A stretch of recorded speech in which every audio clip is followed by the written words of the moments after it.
अस्सलाम वालेकुम रहमतुल्लाहि व बरकातहू। जनाब माशाल्लाह भाइयों की फरमाइश से लिया जी। अक्सर दोस्त फरमाइश करते हैं कि फौजी भाई तोता फेस माशाल्लाह बकरा लियाओ, तो लो जनाब तोता फेस लिया इन्हें और बैठ में सिंह और माशाल्लाह नकौड़ा जालर भी चेक कर सकते हैं। लोग गल तोता फेस बनाते वीरा, ए तोता फेस ने तो कन्ना की चौड़ाई भी चेक कर सकते हैं और लंबाई और बिल्कुल बरीक पछम यह चीज़ आती है जी 100% वाली, कोई कमी कोई नहीं वीरा। और माशाल्लाह चमकदार पछम में इन्हें कन्ना की लेंथ भी 15-16 इंच माशाल्लाह कान लंबे न। उम्र भी दसते भी है 10 तो 11 महीना का इन्हें और लंबी गर्दन इन्हें बिल्कुल तोता फेस चंगी लंबी वेल और पैर वीरा बनने क्योंकि वीरा तुहानू वीडियो बना के भी खावनी होंगी है। तो दोम वेखते पे ने बिल्कुल तीर वाली कर सीधी तो अयालियां क्यों लिया, अयालियां ने पूछल बनाई हुई है क्योंकि वीरा वो आंदे जी बड़ा खूबसूरत लगता है। ठीक है, सकलो अयाली मुन दे पूछल और जनाब आपको बड़े वारे बना तो इंशाल्लाह भाइयों की फरमाइश से लिया चीज़।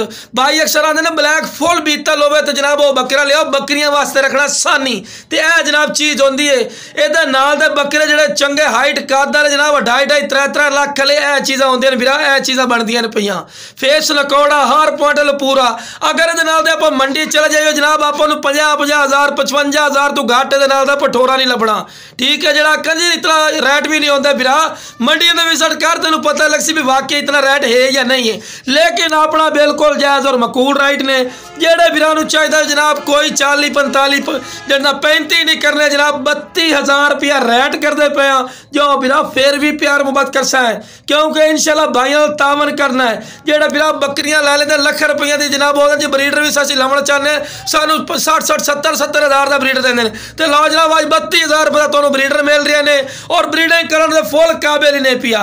नकौड़ा फेस ही बिल्कुल तोते नहीं कर बच्चे जमसे तो तोता फेस। और जनाब अल्लाह का फजलो करन जेड़ी बकरी नूं क्रॉस कर सी वो जनाब कन्फर्म 2 तो 2.5 किलो दूध वाली पहले सूए च बन सी क्योंकि नस्ल बे नस्ल है बकरा आ रही ने और नस्ली बकरा ने।